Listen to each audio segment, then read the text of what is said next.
welcome back to the podcast, Lifting Through It with Jess. If you listen to my introduction episode, you already know a little bit about who I am, but this is where the real story starts. Today, I want to go back to the version of me that was just trying to survive, not heal. The girl who mistook chaos for passion and validation for love. The one who thought drinking or distractions would numb what she didn't want to feel. Before we get into it, I just want to say I'm not a licensed professional. I'm sharing my own experiences, what I've learned, and what has helped me heal. If you're struggling with addiction, unhealthy relationships, or anything that feels heavy, please reach out for help, whether it's a therapist, a recovery hotline, a support group, or someone you trust. You do not have to go through it alone. For my personal story, this unhealthy relationship that I was in is where everything started to unravel. And somehow where I started to rebuild.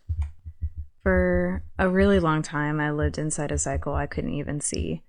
The kind that doesn't happen all at once, it creeps in. You tell yourself it's normal, they care. Maybe you're just overreacting. Maybe you're not doing a good enough job. And slowly you start realizing that peace isn't something you feel anymore, it's something that you chase. I used to wake up with this knot in my chest, the quiet anxiety before the day even started, wondering if I'd said something wrong, wondering if today would be one of the good days or the days where I felt like I was walking on glass. There's this weird comfort in chaos when you've lived in it long enough. You start mistaking unpredictability for passion. And the crazy thing is, deep down it's not right. Deep down you do. But you also remember the good moments, the ones that make you believe it can be like that again if you just try a little bit harder. And that's the trap. The apologies, the tears, the I'll do better moments, it hooks you in. Gives you hope even when your gut is screaming that this is not love. I remember constantly second-guessing myself, my words, my tone, even my silence. I'd ask myself, am I too sensitive? Am I crazy? But what I really meant was, am I enough? And that's what toxic love does to you. It doesn't just hurt you, it rewires you. It convinces you that the problem is you. I would apologize just to stop an argument, even when I wasn't wrong. I thought keeping the peace meant keeping the relationship, but really I was just keeping myself small. It wasn't the big fights that broke me. It was the constant walking on eggshells. It was the way I'd smile through gritted teeth just to avoid another blow up. The constant overthinking, the silent treatment that made me feel invisible. I'd go to bed next to someone and feel lonelier than if I was completely alone. And it was every day. And yet I stayed. Because when you're caught in something toxic, you cling to potential. You see the person what they could be, instead of the one they keep showing you. Or, you're seeing the person that they were when you first met them. I kept thinking if I just love harder, if I'm more patient, if I give it one more chance, if I forgive one more time, maybe it'll change. But I was the one disappearing. My self-worth was wrapped up in fixing someone who didn't want to be fixed. I used to tell myself, they're not a bad person, they're just hurt. And maybe that was true. But their healing wasn't my responsibility and my pain wasn't theirs to ignore. I think that's the hardest part to admit when you can love someone deeply and still not be meant to stay. It doesn't mean that you're weak for holding on. It makes you human. Looking back now, I realized I wasn't addicted to them. I was just addicted to the idea of them. The version that I built in my head, the one who saw me, who understood me, who loved me the way I loved them. The first date I went on with that person, I was like, I'm going to marry this person. I know I'm going to marry them.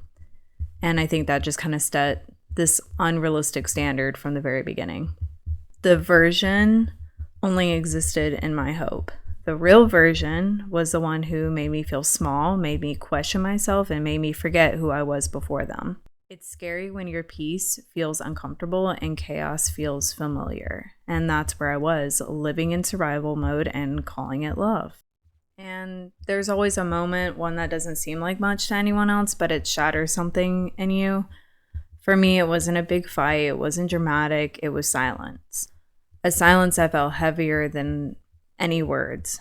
I remember thinking, this cannot be what love feels like. And I prayed and I said, God, if this is not what it's meant to be, please get me out of this situation, because I physically and verbally cannot leave this. Like, I can't, and I didn't know why. And the next day, the relationship ended. And I mean, before that happened, I just remember being so tired of proving my worth in places that never saw it, tired of chasing peace from someone who thrived on chaos, tired of the 0 to a 100 so quick over things so small. And in that moment, I decided, like, I cannot do this anymore. Letting go really hurt, but holding on was slowly killing me. The moment I stopped chasing peace from somebody else was the moment I started to find it in myself. In that relationship, I also drank quite a bit. And I never drank in high school, and then I went off to college, and I always had this underlining huge insecurity about myself. I think that's why I was more susceptible to being vulnerable in relationships, whether that was that toxic relationship or friendships that were unhealthy. I was just so vulnerable because I did not understand my self-worth. And when I started drinking, I had this version of myself that I thought was the most confident and the person I was supposed to be all along, and that it was not the case. I was really just drowning out my reality because I didn't want to face my reality, which was that I did not love myself. So sobriety was not just about quitting, drinking for me. I was choosing to stop running from myself. I didn't realize how much I was numbing. Every drink, every distraction, every excuse was just another way of not feeling. But when you take that away, when there's nothing left to hide behind, clarity can feel brutal. You start feeling everything you've been avoiding, every mistake, every ache, every truth, even the ones that are a harsh reality about yourself. But it's honest, and honesty heals. Sobriety wasn't about perfection. It was about control, about finally being able to be the one that was deciding what I do with my body, my mind, my time, my voice. I learned to sit with emotions instead of drowning them. I learned that healing wasn't a straight line. Some days I felt powerful, and some days I felt pretty broken. But I stayed present, and I didn't run from it. Gym became my therapy, not because it erased the pain, but because it reminded me that I could endure it. Every time I showed up, even when I didn't want to, I was proving something to myself, that I was capable, that I could be consistent, that I could rebuild discipline when I had none left. Healing isn't pretty, it's consistent. Much like what people say about the gym. Showing up for yourself the way you used to show up for people who broke you. And eventually, peace stopped feeling boring. It started to feel safe. Peace used to feel boring. Peace isn't supposed to give you butterflies or make your stomach flip. It's supposed to give you clarity. It's steady. It's showing up every day and realizing you don't have to prove your worth anymore. For so long, I thought strength meant surviving chaos, but real strength is learning how to exist without it.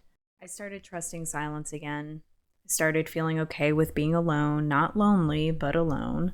And I'm not perfect. I still struggle with feeling lonely at times, but I have gotten more comfortable with being alone. I began choosing things that didn't drain me. If I am not in a social mood, if I know my social battery is at 0 or 40, I don't force myself to do things that I don't want to do.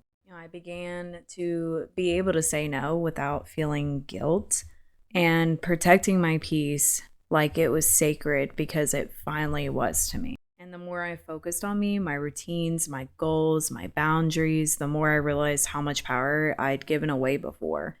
I spent years trying to be understood by people who weren't even trying to see me. And now I choose to be understood by myself. I choose self-respect over attention. I choose progress over perfection. Rebuilding wasn't a single moment of awakening. It was hundreds of small choices: getting out of bed when I didn't want to, making my bed every single day, showing up to the gym when I felt broken, eating better, sleeping more, writing instead of spiraling. It was realizing that healing didn't mean I had to stop hurting. It means I could keep going while it hurts. I was able to finally look in the mirror and recognize the person that was looking back at me as me and know that I wasn't perfect, but I was free and I was who I always was meant to be, which was the real, raw me. This is the person I was always trying to find because peace stopped feeling boring and was starting to finally feel like home. Anything in today's episode hit close to home, please take care of yourself. These are tough topics, and if you're struggling with addiction, mental health, or feeling trapped in something toxic, reach out. The National Helpline for Substance Use and Mental Health Services is available 24/7 at 1-800-662-4357.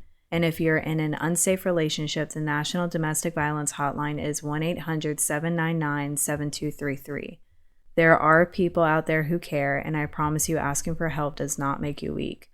Sobriety taught me discipline, toxic love taught me boundaries, and losing myself taught me what I never want to lose again.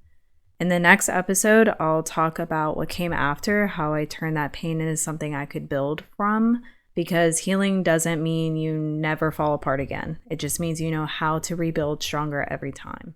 If you enjoyed today's episode, make sure you hit that follow button on Spotify so you don't miss what's coming next. And if you want to connect outside the podcast, you can follow along on Instagram at Lifting Through It Pod for updates, behind the scenes content, and more. I'd also love it if you shared this episode with a friend who might need a little encouragement, because this podcast is all about reminding all of us that we're stronger than we think and that we can lift through it together.